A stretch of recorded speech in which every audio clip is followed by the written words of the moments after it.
નમસ્કાર, આપ જોઈ રહ્યા છો ગુજરાતની number 1 news channel news 18 Gujarati. આપણું ગુજરાત સાથે હું છું સિદ્ધાર્થ ઢોક. મહત્વના સમાચારથી શરૂઆત. નર્મદા ડેમ ઓવરફ્લોથી માત્ર 2.83 મીટર દૂર 80 ગામ એલર્ટ પર.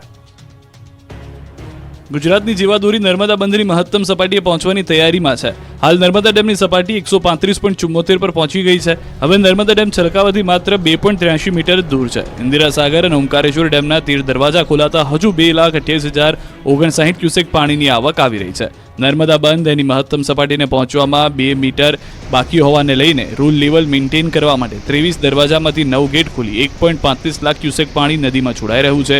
9 દરવાજા 2.1 મીટર ખોલાયા છે, જ્યારે આરબીપીએચમાંથી 43,720 ક્યુસેક, જ્યારે સીએચપીએચમાંથી 18,256 છોડવામાં આવી રહ્યું છે. નર્મદા નદીમાં કુલ 1,98,000 ક્યુસેક પાણી છોડાઈ રહ્યું છે. છેલ્લા 2 દિવસમાં પાણીની સપાટીમાં 2.35 મીટરનો વધારો થયો છે, જેને લઈને નર્મદા નદીમાં પાણીના વહેણમાં સતત વધારો થઈ રહ્યો છે, જેથી નર્મદા જિલ્લાના ગરુડેશ્વર વિયર ડેમ ઓવરફ્લો થયો છે. ગરુડેશ્વર વિયર ડેમમાં પાણીની સપાટી વધતા અદ્ભુત દ્રશ્યો સર્જાયા. નર્મદા નદીમાં પાણીનો પ્રવાહ વધતા નદી કાંઠાના 8 ગામને એલર્ટ કરવામાં આવ્યા છે. નર્મદા ડેમમાં 90% પાણી ભરાતા નર્મદા ડેમ સાથે સ્ટેચ્યુ ઓફ યુનિટીનો અદ્ભુત નજારો જોવા મળ્યો. સરદાર પટેલની પ્રતિમાની આજુબાજુ ભરપૂર પાણીને કારણે આહલાદક દ્રશ્યો સામે આવ્યા છે. નવસારીમાં વરસાદથી શાક માર્કેટમાં ભરાઈ ગયા પાણી. દક્ષિણ ગુજરાતમાં સવારથી જ મેઘરાજાએ ધબધબાટી બોલાવી છે. નવસારી, સુરત, ઓલપાડ, બારડોલી સહિતના પંથકોમાં વરસાદે રમઝટ બોલાવી.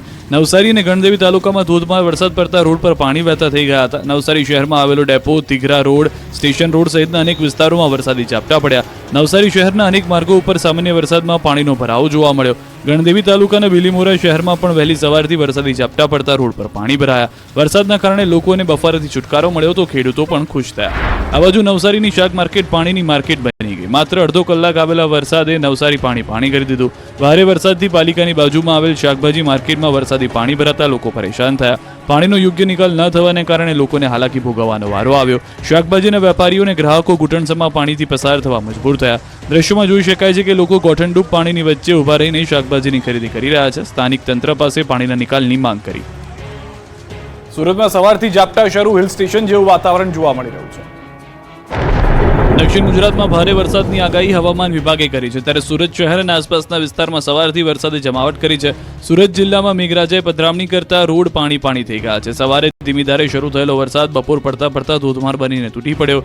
ભારે પવન સાથે મેઘરાજાએ ધબધબાટી બોલાવી. કામરેજ, પલસાણા, બારડોલી તાલુકાના પંથકમાં ધોધમાર વરસાદ પડ્યો. પલસાણાના ચલથાણ, કડોદરા સહિતના આસપાસના ગામડાઓમાં ભારે વરસાદ પડ્યો. ભારે પવન સાથે વરસાદ વરસતા વાતાવરણ ઠંડકમય બન્યું. અમદાવાદના વાસણા બેરેજના 3 દરવાજા ખોલી પાણી સાબરમતી નદીમાં છોડાયું. ઉપરવાસમાં ભારે વરસાદ બાદ વાસણા બેરેજ ડેમના 3 દરવાજા ખોલી પાણી સાબરમતી નદીમાં છોડાઈ રહ્યું છે. વાસણા બેરેજમાંથી 4,455 ક્યુસેક પાણી છોડાયું. પાણીની આવક થતાં અમદાવાદમાં સાબરમતી નદીમાં પાણી છોડાયું. વાસણા બેરેજના 26, 27, 28 નંબરના 3 ગેટ ખોલાયા. 3 ગેટ ખોલી અત્યાર સુધીમાં 4,455 ક્યુસેક પાણી છોડાયું. હાલમાં વાસણા બેરેજની સપાટી 132.75 ફૂટ છે. પાણી છોડાતા નીચાણવાળા ગામોને એલર્ટ કરાયા છે. નદી કિનારે આવેલ ગામો સાવધાન રહેવા અપીલ છે. અમદાવાદ ગ્રામ્યમાં આવતા દસક્રોઈ, ધોળકા, બાવળા સહિતના વિસ્તારોને એલર્ટ કરાયા છે અને તંત્ર દ્વારા નીચાણવાળા વિસ્તારમાં ન જવા માટે સૂચના આપી દેવામાં આવી છે. જો આગામી સમયમાં વધુ પાણીની આવક થશે તો વધુ ગેટ પણ ખોલાઈ શકે છે. તાપીના ઉકાઈ ડેમમાં પાણીની આવકમાં વધારો થયો છે. ડેમમાં હાલ 82,263 ક્યુસેક પાણીની આવક સામે 82,263 ક્યુસેક પાણીની જ આવક થઈ રહી છે. ઉકાઈ ડેમનું રૂલ લેવલ જાળવી રાખવા ડેમમાંથી તાપી નદીમાં પાણી છોડાઈ રહ્યું છે. ડેમનું રૂલ લેવલ 335 ફૂટ છે, જ્યારે ડેમની ભયજનક સપાટી 345 ફૂટ છે. હાલ ઉકાઈ ડેમની જળ સપાટી 334.91 ફૂટ પહોંચી ગઈ છે. હાલ ઉકાઈ ડેમના 22 દરવાજા પૈકી 9 દરવાજા 4 ફૂટ સુધી ખોલીને 64,794 ક્યુસેક, જ્યારે 3 હાઇડ્રો મારફતે 18,169 ક્યુસેક અને કેનાલ મારફતે 600 ક્યુસેક પાણી છોડવામાં આવી રહ્યું છે. ડેમનું રૂલ લેવલ જાળવી રાખવા છેલ્લા 2 દિવસથી તાપી નદીમાં પાણી છોડાતા નીચાણવાળા વિસ્તારોને એલર્ટ કરાયા છે. તરફ બનાસકાંઠા માટે મહત્વના સમાચાર. દાંતીવાડા ડેમમાં નવા નીરની આવક. દાંતીવાડા ડેમમાં 571 ક્યુસેક પાણીની આવક. રાજસ્થાનમાં સારા વરસાદથી આવ્યા છે નવા નીર. દાંતીવાડા ડેમમાં નવા નીરથી ખેડૂતોમાં પણ ખુશી જોવા મળી રહી છે. રાજસ્થાનના ઉપરવાસમાં વરસાદને કારણે બનાસકાંઠા જિલ્લાના દાંતીવાડા ડેમમાં નવા નીરની આવક થઈ છે. દાંતીવાડા ડેમમાં 571 ક્યુસેક નવા નીરની આવક નોંધાઈ છે.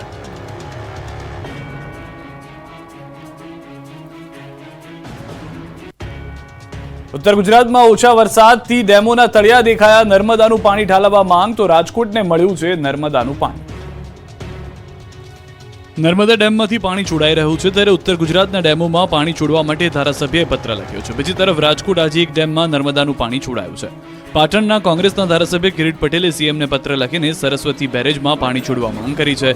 નર્મદા ડેમના 10 દરવાજા ખોલી લાખો લીટર પાણી છોડવામાં આવી રહ્યું છે ત્યારે ધારાસભ્ય કિરીટ પટેલે પાટણના સરસ્વતી બેરેજમાં સુજલામ સુફલામ કેનાલ મારફતે પાણી છોડાય તેવી માંગ કરી છે.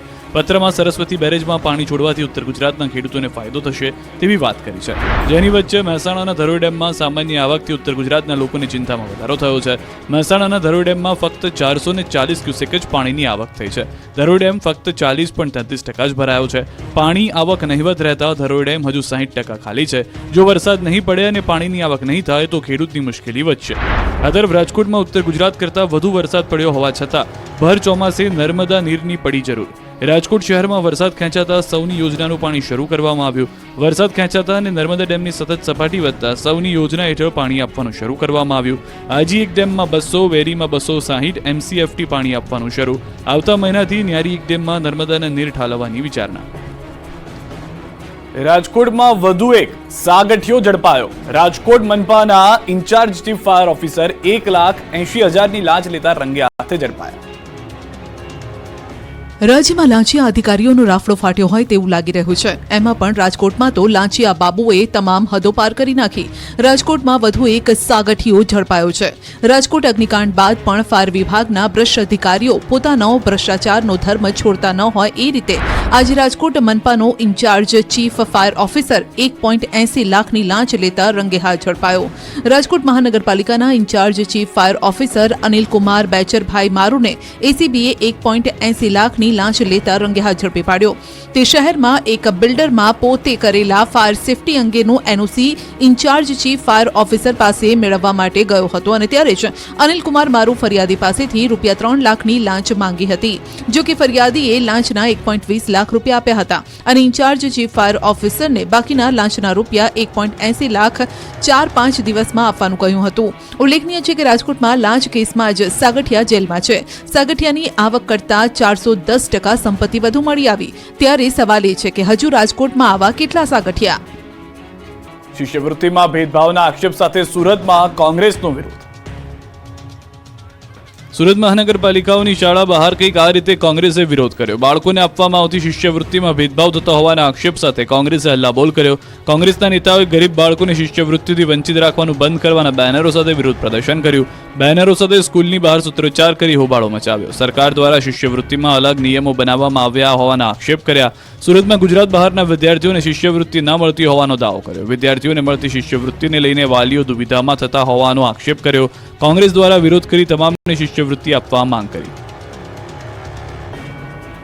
સ્વાતંત્ર્ય પર્વ પર રાજકોટના ખેડૂતો ખેતરે તિરંગો ફરકાવી કરશે વિરોધ. ગેડ પંથકમાં જળ તબાહી બાદ ખેડૂતોની હાલત કફોડી થઈ ગઈ છે. ખેડૂતોની નુકસાનીનું વળતર પણ મળ્યું નથી ત્યારે દેશભરમાં તિરંગા યાત્રા નીકળી રહી છે, જે અંતર્ગત ખેડૂતો પણ પોતાના ખેતરે તિરંગો લહેરાવી અનોખો વિરોધ કરશે. સ્વાતંત્ર્ય પર્વ પર ખેડૂતો પોતાના ખેતરે તિરંગા સાથે વિરોધ પ્રદર્શન કરશે. વિવિધ સમસ્યાને લઈને ખેડૂતો ખેતરે તિરંગો લહેરાવશે. અનેક સમસ્યા મુદ્દે ખેડૂતો સરકારને સીધી રજૂઆત કરશે. ખેડૂતોના પ્રશ્નોને સોશિયલ મીડિયામાં રાષ્ટ્રધ્વજ સાથે મૂકીને વિરોધ કરશે. ગેડ વિસ્તારની સમસ્યા, વીજળીના પ્રશ્નો, જમીન માપણીની સમસ્યા જેવા મુદ્દાઓને રાષ્ટ્રધ્વજ સાથે રજૂ કરશે. સ્વાતંત્ર્ય પર્વ પર ખેતરમાં તિરંગા સાથે ઉભા રહીને પોતાના પ્રશ્નોને વાચા આપશે ખેડૂતો. ગુજરાત ખેડૂત હિતરક્ષક સમિતિ દ્વારા ખેડૂતોને સોશિયલ મીડિયા થકી સરકાર સમક્ષ પોતાની વાત રજૂ કરવા અનોખું અભિયાન શરૂ કરાયું છે. અંબાજીની મગવાસ શાળામાં ગુલ્લીબાજ શિક્ષકોને લઈ ગ્રામજનોનો વિરોધ. અંબાજીના મગવાસ શાળામાં ગુલ્લીબાજ શિક્ષકને લઈ ગ્રામજનોએ વિરોધ નોંધાવ્યો. ગ્રામજનો મગવાસ પ્રાથમિક શાળાની તાળાબંધી કરવા પહોંચ્યા. ગણિત અને વિજ્ઞાનના શિક્ષક ગાયબ હોવાથી તાળાબંધી માટે પહોંચ્યા. ગ્રામજનોએ ફરીથી આચાર્ય સામે રજૂઆત કરી છે. આચાર્યએ 1 અઠવાડિયાનો સમય માંગ્યો છે. 1 અઠવાડિયામાં જો નિકાલ નહીં આવે તો ગ્રામજનો તાળાબંધી કરવાની ચીમકીઓ ઉચ્ચારી ચૂક્યા છે. ગ્રામજનોએ આચાર્યને કાર્યવાહી કરી નવો શિક્ષક લાવવા રજૂઆત કરી. મગવાસનો શિક્ષક જય ચૌહાણ 1 વર્ષથી શાળામાંથી ગાયબ છે. આચાર્યએ કહ્યું કે 1 મહિનાથી નોકરીની બાદ શિક્ષકે શાળામાં આવવાનો સ્પષ્ટ ઇનકાર કર્યો. ટીપીઈઓએ કહ્યું કે શિક્ષકને સત્તા પરથી દૂર કરવાની કાર્યવાહી હાથ ધરવામાં આવી. તો કચ્છમાં અલગ અલગ શાળાના 11 શિક્ષક લાંબા સમયથી ગેરહાજર હોવાનું ખુલ્યું. 4 શિક્ષક વિદેશ પ્રવાસે હોવાનું સામે આવ્યું. તો અમદાવાદ શહેર સહિત જિલ્લાના 14 શિક્ષકો વિદેશમાં લીલા લહેર કરે છે. અમદાવાદના 14 શિક્ષકો લાંબા સમયથી રજા પર છે. અમદાવાદ ગ્રામ્યના 8 શિક્ષકો અને 2 કર્મચારીઓ લાંબા સમયથી રજા પર છે. અમદાવાદ શહેરના 3 શિક્ષકો લાંબી રજા લઈ વિદેશ જતા રહ્યા છે. શિક્ષક ક્યારે સાધારણ ન હોય, પરંતુ ગુજરાતમાં તો શિક્ષક ડમી પણ હોય. શહેરથી શિક્ષકોની લાલિયાવાડીનો પર્દાફાશ થયો છે. કહેવાય છે કે શિક્ષક ક્યારેય સાધારણ નથી હોતો. પ્રલય અને નિર્માણ તેની ગોદમાં હોય, પરંતુ આ તસવીરમાં કહેવત ઊંધી થઈ ગઈ છે. સાધારણ શિક્ષક ડમી જરૂર હોય તે પુરવાર થઈ ગયું. રાજ્યમાં ભૂત્યા શિક્ષકો કઈ હદે રાફડો ફાટી ચૂક્યો છે તેનો આ બોલતો પુરાવો છે. સૌથી મોટી લાલિયાવાડી તો બનાસકાંઠા જિલ્લામાં ચાલી રહી છે. બનાસકાંઠામાં એક બાદ એક ડમી નીકળી રહ્યા છે શિક્ષકો. બાબરની સુથાર નેસરી શાળાનો વિપુલ પટેલ નામનો શિક્ષક છેલ્લા 10 મહિનાથી વિદેશમાં છે. વગર એનઓસીએ કપાત પગાર પર 10 મહિનાથી ગેરહાજર છે. જિલ્લામાં આવા ભૂત્યા શિક્ષકો સામે શિક્ષણ વિભાગ એક્શનમાં આવ્યું છે. જિલ્લામાં છેલ્લા 4 વર્ષમાં 33 શિક્ષકોને કરાયા છે બરતરફ. તો મહેસાણા જિલ્લામાં 10 પૈકી 5 શિક્ષકો વિદેશમાં હોવાનો ખુલાસો થયો. કુલ 10 શિક્ષકો 1 વર્ષથી વધુ સમયથી ગેરહાજર છે, જેમાંથી 5 શિક્ષકો વિદેશમાં છે. વિદેશ ગયેલા 5 શિક્ષકોને કારણદર્શક નોટિસ આપી છે.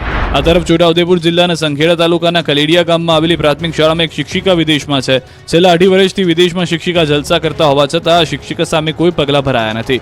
શિક્ષક વગર બાળકોનું ભણતર બગડી રહ્યું છે. આમ કેવી રીતે ભણશે અને આગળ વધશે ગુજરાત, તે મોટો સવાલ